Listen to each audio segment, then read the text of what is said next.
So I got a question for you. What if the leadership insights that could transform your church don't actually come from a place you'd expect? So in this video, I want to talk to you about Jimmy Donaldson. You probably know him as MrBeast. And at 26 years old, the guy's crushing it. He has 380 million YouTube subscribers, 115 million TikTok followers, and those are not typos. I was listening to his interview on the My First Million podcast, and it hit me that the leadership principles he is running his channel and his empire by apply directly to what we're trying to do in ministry and church leadership. And they're principles a lot of church leaders just completely miss. So today, I want to break down 3 rules from MrBeast and a bonus rule that's sort of a hybrid between him and what I think that just might revolutionize how you approach your leadership in your church or organization. And if anybody should be taking these seriously, church leadership. In the end, I'll tell you why church leaders should be more passionate about these things than even business leaders are. So let's dig in.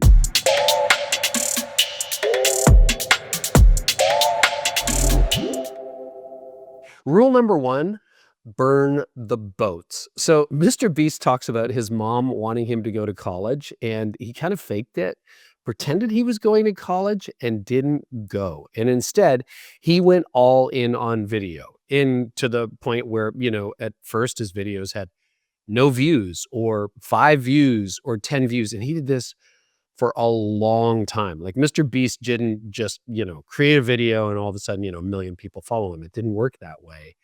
But what he talked about was burning the boats. He says you just have to make a decision because a split focus is no focus. So the question then becomes, are you doing this or not? Now, burn the boats comes from like Spanish explorers and, what they did when they arrived in the new land. What do? They burned their boats. Why do they burn their boats? Because then the crew couldn't go back to Europe. It's like we are all in. So he went all in on video. He burned the boats. Question becomes, what boats do you need to burn? All right, that's rule number 1. Rule number 2 is the rule of 100. So I get a lot of young leaders who ask for advice and they wait to get the perfect strategy before they act.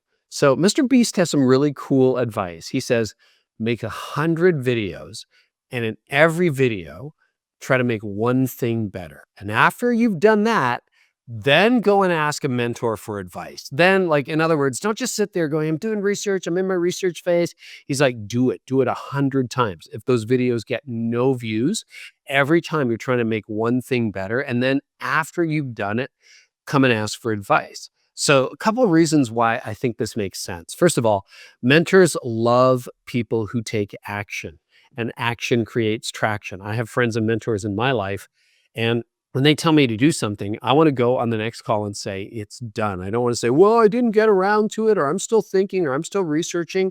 I mean, action creates traction, and you're going to have way better questions. If you do 100 videos, your questions are going to be so much better than if you're like, well, theoretically, on YouTube, all right, most of the breakthroughs in the world are made by people who didn't know what they were doing. And I've seen this happen in my own life, right? I had no idea how to practice law. I just had to figure it out. You graduate from law school, you have a lot of book knowledge, but how do you win a case in court? You took civil litigation, but you got to figure it out. I had to figure out that game. And what got me that was reps. I had no idea how to lead a church or grow a church. What got me there? Well, I was on the ground figuring it out in real time. And I had to do 100 iterations before I really figured it out. Same thing with planting a church, right? It's tough. You just got to do it. So you throw your heart into it and do it. Blogging and podcasting, it was just an idea for me. And now I just do it. And, it grows into millions and millions of downloads, millions and millions of views. Crazy. But you study a little bit and then you're just like, all right, I'm going to start, I'm going to do it. And you just do it. So that's the rule of 100, do 100 attempts. Rule number 3, and this might be my favorite, impossible is possible. So you give yourself an impossible mission, but you think about it like it's possible. So for example, he said to his team, you need to get 10 million TikTok followers in a month. And they kept coming back to him and they said, that's impossible. That's impossible. And they told him 100 times. And he just said, do it 500 times. Now, did they hit that goal? No, but they got way further. Mr. Beast, you might remember this one, wanted to bury himself alive for a week. His team told him it was impossible. He said, well, let's figure out what the conditions are. Let's do the research. Is it too expensive? Well, then we'll try to figure out how to pay for it. Is it too complicated? Well, then we'll try to figure it out. Is it too unsafe? Don't tell me it can't be done. Tell me the obstacles. Maybe it won't work. And then he gave a third example. He talked about wanting to film on the pyramids in Egypt. His team said that's impossible. They said, you can't get the pyramids. They're historic sites, right? And so he says, well, I can't have the pyramids. Like, who told you that? Did Egypt tell you that? Like, so he says, go make a phone call. So they made a phone call. They talked to a guy at the tourism bureau. He goes, impossible. So they come back, tell Mr. Beast, hey, it's impossible. And he goes, well, who do you talk to? Tourist guy. And he's like, so who's his boss? Go ask the boss. How do you get his number? I want you to innovate. I want you to have a mindset that nothing is impossible. And guess what? He shot a video on the pyramids. So I think that's great, right? You have that kind of reality distortion field. And if you're thinking it's impossible, it probably is. Now, this is why I love this rule. And this is why church leaders should take this more seriously than trying to bury yourself alive or film on the pyramids, right? We serve a God who defeated death. Death, okay? With God, nothing is impossible. So why do church leaders act like something is impossible? Why do you think the impossible is impossible? Why don't you start behaving like it's possible? And it doesn't mean you go like crazy and that kind of thing.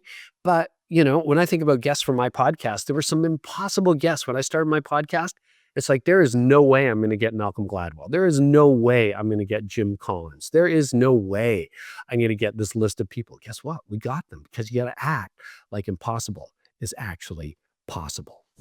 All right, I got a bonus rule for you too. This one is kind of a hybrid between Mr. Beast and me. My rule is investments in your growth as a leader are worth it. Mr. Beast would say consultants are cheat codes. In other words, if you get a consultant in, I know consultants get a lot of, slamming these days, but you get a consultant in, they have all this expertise that they've accumulated over their lives. And he said, that's a cheat code. Well, I think investing in your growth as a human, as a leader is a cheat code. All right. As a rule, I followed this in leadership development. When we would have arguments about what to cut from the budget, I would always say, never, ever cut staff training. Don't cut our R&D. And you know what? It has paid dividends. And I get it. Budgets are tight and sometimes it's hard to justify an expense. But you know what? It is worth it. It's totally worth it. A few years ago, I was approached by someone I've respected for years about doing one-on-one coaching with them.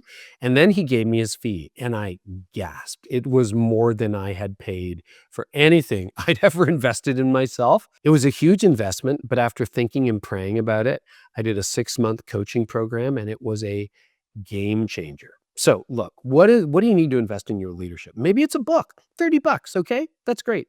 Maybe it's a conference, $500 plus travel, right? Maybe it's a mentor or a coach or something like my Art of Leadership Academy. Make it work. Your future self will thank you for it. An investment in yourself is an investment in growth. So there you got it. 3 rules from Mr. Beast, a bonus hybrid rule from me. And I think that can change the game for church leaders. Burn the boats, go all in. The rule of 100, make 100 attempts before asking for more advice. Push past impossible by asking how instead of accepting no. And invest in yourself. The church has the most important message in the world. So maybe it's time we delivered it with the confidence of someone who believes nothing is impossible. I'd love to know which of these principles resonates with you. Let me know in the comments and which one you are going to implement this week. And if you found this helpful, make sure you subscribe for more content that challenges the status quo and helps you lead better. And I'll see you in the next video.